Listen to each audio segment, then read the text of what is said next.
This arrives in 3 boxes. You got the honeycomb panel, you got the laser unit itself, and you have the smoke purifier. Both of them are labeled with caution heavy package, over 15 kilograms, which means it's going to be like 40 to 50 pounds, I guess. I don't know why they don't put on the exact weight. This honeycomb panel is included with the main unit, so I don't understand why it's in a separate box.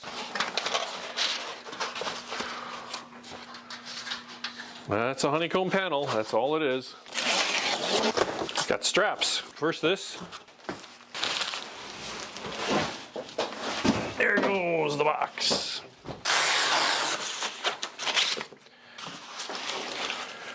Well, I hope there's a manual somewhere. Let's keep digging.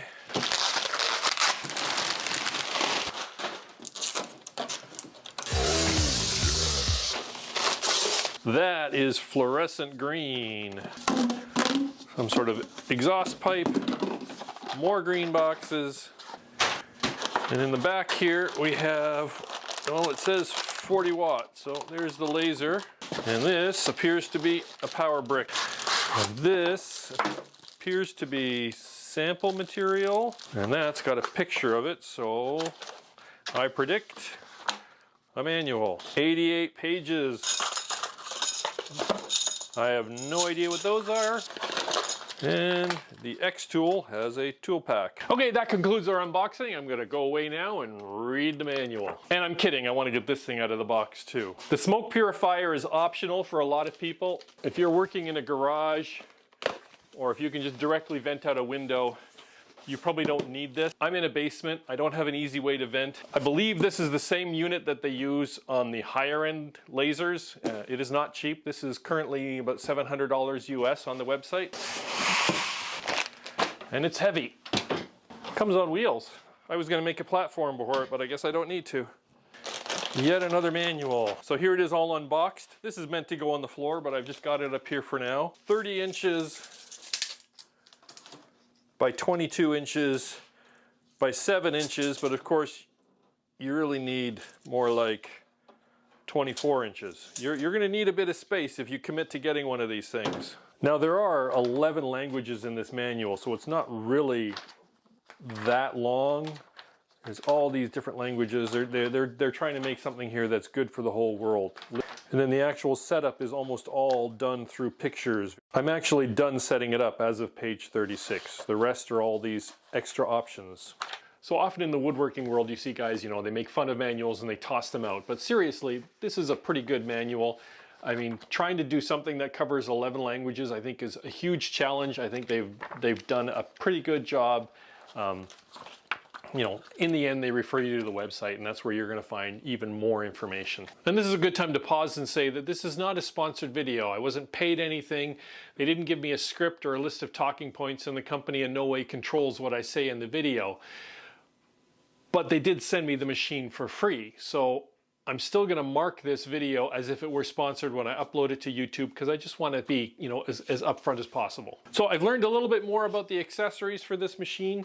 When I was doing the unboxing, I said I didn't know what these were for. These are all little triangular shaped pieces of metal, and what these are for is they are an alternative to the honeycomb panel. These will sit down and they will support a piece, so when you do cutting there's a gap underneath the project, which makes for better cutting. But I don't think I'm going to have any use for these because I have the honeycomb panel. This metal honeycomb panel is loose and it just sits inside the unit, and it's just a place to support your workpiece. Comes with these little hold downs. These are magnets, so when you drop them they snap into place, so they do a good job of holding your workpiece. And earlier I also expressed some puzzlement as to why the honeycomb was packed separately and not just inside the box, since it was included. But I've since learned that, well, it's included with the 40 watt unit, because the 40 watt unit is what you're probably going to do cutting with, so you definitely need it. But this also comes in lower powered units, and so like for instance the 10 watt unit, the honeycomb panel doesn't come with it, so that's why it's in a separate box. Some of the higher end lasers have started coming with cameras inside the unit to help you position your workpiece. This one does not have that. You still have to use these little crosshairs when you're positioning things and lining it up that way. On the side of the laser module, there's an air hose adapter so that it can blow air on your workpiece, which helps with cutting operations for a cleaner cut. And on the back of the unit is where you'd hook up the pump that supplies the air for the air assist. Yeah, there was no air assist included with my unit. I think there's supposed to be. If you look at the website for the 40-watt unit, it says there's an air assist included. I've reached out to the company to ask them if it was missed or if they've changed policies, and hopefully they get back to me before I finish the video, and I will update things right here. So long story short, it was missed. So if you end up ordering one of these, it should be included, but of course, you know, double check things on the website. It's really too bad because if you look at the pictures on the website of what the air assist gives you, it looks like you get a much cleaner result on your workpiece, and I would have liked to have checked that out. So the actual size of the honeycomb panel is about 13 by 20, which is just a little bit more than the actual cutting area. I'll put the official cutting size here on the screen for you. There's also no pass-through on the base unit, so that cutting area is all that you get. If you buy the riser base, that has a flip open front and back. In fact, they sell a roller kit where you can roll things in and out. So, but again, I don't have that, so I won't be able to do anything, you know, really big on this unit. I feel like I keep telling you about things that I don't have, but I want to lay it all out for you. You got a lot of choices for controlling it. You can use an iPad, you can use a MacBook or a Windows laptop. I configured things on my iPad to begin with, and I did a few test files there. It worked fine. Tonight I've been playing around on a Windows laptop. That also works fine. This has been using a USB cable. This goes through Wi-Fi. It does support light burn. I haven't tried that at all. I've been using XCS, which is the xTool Creative Suite or something, which is its own program for putting together designs and then outputting them to the printer. I just wanted to focus on one thing, and so I'm trying to learn this tool right now. And I have not yet hooked up the smoke filter. Like, I'm quite sure it's mandatory, but I just wanted to get a feel for how mandatory it is. So what I did is I just hooked up the hose to my window and I put a fan in the window. It's not the same as being plumbed outside, but I'm just like, okay, could I have gotten away with that? And the answer is no. And when the unit really dials up the intensity for like a cutting operation, you can just see the smoke billowing in the unit. And yeah, maybe 80% or more of it's getting towards the fan by the window, but it is not enough. You can smell it. And after like half an hour, I was like, no, shut this down. It's got to stop. So yeah, some sort of exhaust is necessary, and it properly plumbed in, not just putting a hose near a window with a fan. And this is basically a filter and a fan, so there's not much to it. You grab this hose adapter, jam it on the top. They give you this little rubber sleeve. You got to make sure the arrow is up. That goes on top also.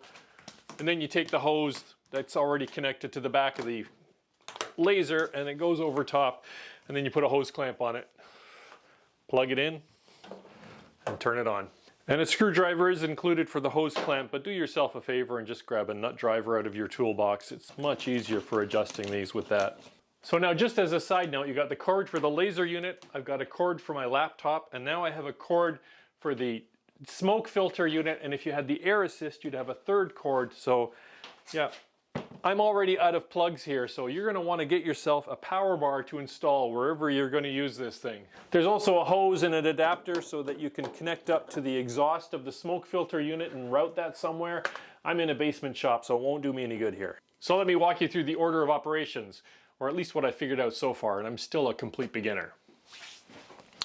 I've got the smoke extractor hooked up, I've got the laser unit powered on, I've got a Windows laptop, which we're going to hook up with USB, and I've got a piece of hard maple here. It's about 2 inches wide, 3/16 of an inch thick, and I'll put the metric equivalents down, and I'm just going to load it into the unit here, and these little things will give us a little hold down.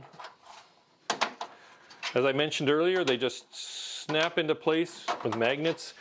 And as you can see, I've been working on developing a little 1.5-inch diameter medallion that I can cut out for attaching to projects. I like to label all my projects with my name and a year, and usually I've been using what's known as the toner transfer method, where you transfer some laser printer image onto the workpiece. And I want to just experiment with just developing a little wooden medallion so that I can just, drill a little hole with a Forstner bit and just glue this right into place on a project.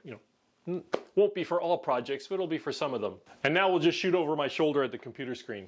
And I just figured all this out by going to their website, support.xtool.com. It's got the unboxing instructions, but it has some tutorial instructions for like setting things up on your iPad, setting things up on your computer, you know, using the XCS software and all of that. I've opened the xTool Creative Space, and in the top right corner it shows it's connected to my xTool 40-watt laser, which is, you know, via the USB cable. Still on the right side, they want to say what kind of lasering you're doing. I'm just doing something flat, so we say process on base plate. They have a rotary attachment that I don't have. There's a way to do curved material. I haven't tried that. You can get a conveyor and all of for when you're doing bigger pieces, but we're just doing something simple and flat. Next, we have the type of material, and you drop this menu, and they have, you know, paper, plywood, craft paper, and so on. They don't have anything for solid maple, so mine is set to user-defined material. And then here we need to set the distance. And over here we're just going to open the cover, and you can take the unit and you want to drag it so that this thing is above your workpiece. So I'm going to be lasering right about there. You can see the crosshairs, and this is where we need to figure out the distance between the wood so that the computer can set the focus. Back on the computer, we'll click this little button here, which will do an auto measure. And when you click that, it's going to move down until the probe touches the piece of wood, and it's going to move to the back where it can reset the probe, lock it back into position for using it again, and then it will reposition the laser back to where you started. Then we're going to keep coming down to the start marking area. We're going to use that so that the computer can figure out where the workpiece is. Pops up this window, and I have a rectangular workpiece, so I will click rectangle, then I will click start marking, and then it's going to ask me to mark 2 points, clicking the button each time. So then back over here, it's projecting the red crosshair, and I will take that and I will go over to roughly there. I'm avoiding the two supports because I don't want a laser on top of them. And then we will click the button. That's 1. Then I move it to the opposite corner, which is, say, over here. You click the button again. And back over at your computer, it's drawn the rectangle that you've done. You want to click end marking and then done. And now that rectangle is shown on your canvas, and you want to place your image within that rectangle so that it is actually going to stay on the workpiece. Now, I've already been working on a graphic, but if you were starting from scratch, you would load in an image from like Illustrator or Inkscape or something like that. It takes PNG files, SVG files, and I don't even know what else. And of course, you can just make things completely in this program. It also has some drawing ability. If you click the load image icon in the top left, it'll open up a file open browser, and you can navigate to an SVG that you've made. And in my case, it's complaining because I had a font that it didn't understand. I say go ahead. It will drop this SVG up here, and it has, let me just increase the resolution for a minute. As an SVG file, it has all the things separately marked, so we can let's me ungroup this, and you can have your individual items that you can then edit. Like in this case, I can edit the font, and I can edit the circle and so on. In my case, I've done this 3 times, and I'm working on the 4th, so I'm going to take this and I'm going to move it to a new position on the workpiece. For each object here, as I select it, for instance, I select the handcrafted. Over in the top right, it tells me, oh, it's text, you're engraving it, and it tells you 85% power, 385 millimeters a second. It's doing 1 pass. I've set all these by experimentation. But the circle, I want to do a cut. So I have the circle set to be a cut operation, and there, 90% power, 40 millimeters a second, so quite slow, and I set it for 2 pass. And the last time through, it almost cut through, but not quite. So I'm just actually going to set this to 3 passes on the cutting, but since I'm doing a 3rd pass, I think I'll just speed up the speed a little bit, go 50 millimeters. So I actually want to make the engraving just a little bit darker, so I've selected everything except the outer circle, and then over here I'm just going to click on the settings panel, and I'm just going to slow it down a little bit from 385, let's go down to like 315 or something. So it's just going to slow it down a bit. I'll leave the power settings the same, and then that part is all set also. And then finally, if you're ready to go, up here we're going to click the process button. It's giving me a preview.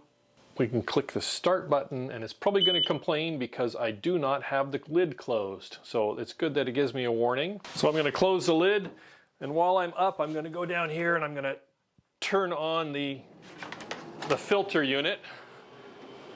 Back over here, let's click confirm.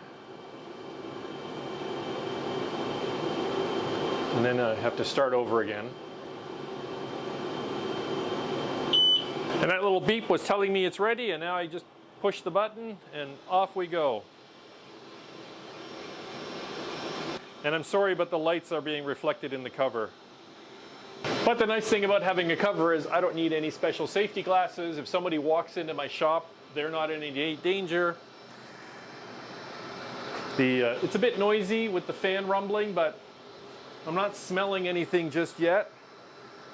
We're almost done the engraving, and it's going to start the cutting soon. Then it'll really be blowing some smoke. And now it's doing the cutting operation. That's 1, that's 2, and that's 3. Can you see the smoke billowing in the back? And that's it, it's done. Now, being completely honest, I did get a little whiff of smoke there at the end, but very, very minimal. So I think I would still suggest you have an exhaust fan or other well-ventilated area if you're using this. You can just move it freely with your hand to push it out of the way. Release the locks and let us see, is it? Oh, still not burning all the way through. I'm gonna have to try again. Almost. If I look on the back, there's a tiny bit of breakout, so there might be some variation in thickness on the maple because of course I just resawed this on the table saw. But there I have one nice medallion. 1, 2, 3, that's my 4th try. I think I need to do a 5th try, and through the magic of editing, I've now burned another one. I just slowed it down a little bit, cranked up the power a bit, and there we go. One medallion that exactly what I was hoping for. So the software tells you it's complete. It gives you the option to make another one or click OK and be done. And since I've now got the settings right, I'm going to make sure I save this so that I will have this project saved so that I can just load this up again and cut another medallion. Yeah, I really wish I had that air assist unit because yeah, there are some little smoke and burn artifacts there. Let's give this a little sanding and see what it looks like. Here I have a piece of 220 grit sandpaper, and let's just, yeah. That's a lot better. Have to be careful because these are not very deep, so if I sand too much I'll just sand them right off. But that took care of most of the burn marks, so I think I still would like to do the engraving a little bit deeper. And through the magic of film editing, I've done it a 6th time. I just slowed down the engraving so it went a little bit darker, and I like that even more. There's the 5th one, and then there's the 6th one, and you can keep going and going with tweaking and fine-tuning, but at some point you got to stop and just say, that's good enough. But of course the beauty of having it in the computer is I have that saved now, so the next time I want to do one, I can just load this up and click go. And yeah, we could keep going because I still have lots to learn, but I think this has been a good introduction. And that's what I'm going to call this, a woodworker's introduction to the xTool laser. I mean, this is by no means an exhaustive review. I mean, I'm not qualified to do that, as I think you figured out by now that I'm a bit of a newbie when it comes to lasers. And second, you know, I've had this for like 2 weeks worth of evenings. I mean, I do not have enough in-depth work in using one of these things to really do what I would call a review, but I hope I've given you a good introduction, a good look at it, a good starting point. And I do think this is a really cool setup. I mean, we've come so far from the little laser thing that I had from a couple of years ago. This industry is changing quickly, and you know, I've only scratched the surface, as I've said several times. The air filter, I really like that. It makes it usable in a small enclosed space, though I still think it's probably better to use this in a well-ventilated area. For myself, as I'm primarily a woodworker, I want to spend a bit more time maybe fine-tuning these medallions even more and doing other little things like that. And I think I will start using it for making templates, using it to cut thin plywood for like router templates and patterns for things like that. And as for what else, at this point, I don't even know. I don't know what I don't know. I know I've got lots to learn, and it's going to be fun to do so. So I want to say thanks to xTool for sending me out one of these units to check out. I've got affiliate links down below if you're interested, or, you know, I'm sure you guys know how to use Google. See you next time.